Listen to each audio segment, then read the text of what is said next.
Mr. Sathit, what are the soldiers up to? The military officers seem to be very active. Yes, Talking today every day. the Eastern Tigers, the latest to come out. Eastern Tigers, who are they?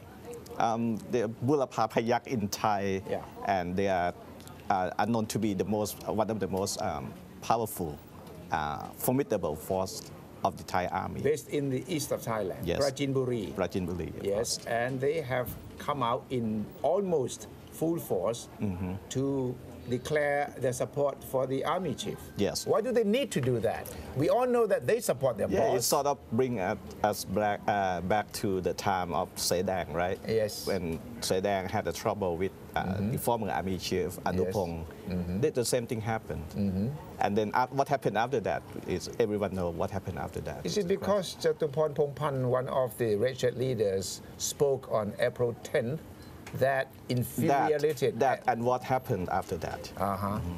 So the question is, how should we feel about this? How should we feel about it?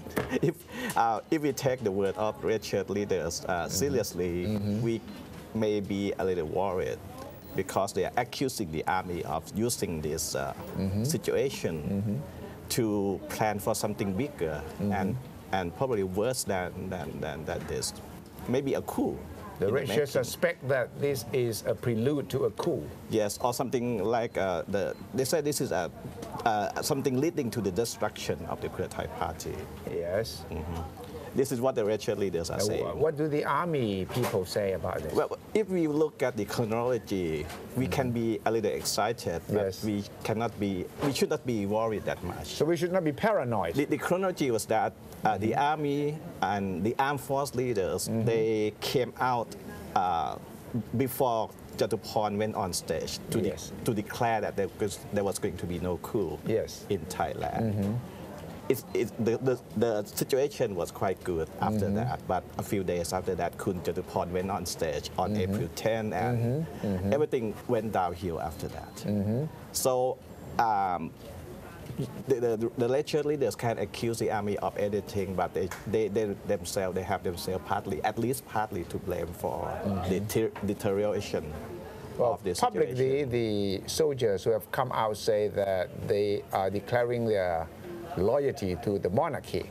Yes, in my opinion, they were just reacting to what happened. They were like a passive reaction to what happened on the lecture stage.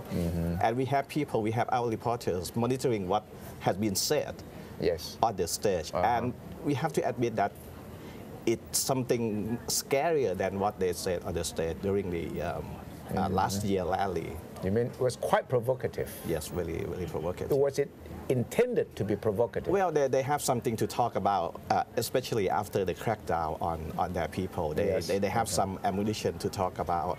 But yes, of course, really provocative. If you believe Natawut Saiker, the other red shirt leader, the three steps that the government and the army are working together is, first of all, to stop or to let the red shirt suspects go back to jail, meaning that the bail would be revoked. Yes. After that, they would try to dissolve the Pheu Thai party. And then a coup. I don't know. What kind of chronology well, that according to Kun Natawut, basically is this. The army, they know that the Democrat Party is going to lose in the election. So they want to do something to help the Democrat Party. So this is something like a conspiracy, according to Kun Natawut. But as we said, if we look at the chronology, the army was the first to come out and declare that there was going to be no coup. But then April 10, Kun Jatuporn went on stage and said something very controversial. And then Army Chief Prayut came out to attack Kun Jatuporn. So I am not too sure what Kun Thaksin will gain out of this confrontation between the red shirts and the army. He must be very worried. Yeah. I don't think it's going to benefit him politically.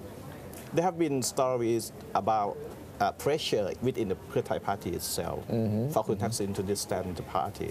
But Thaksin has not done that, and Thaksin will not do that. He cannot do that. I don't think he can do that.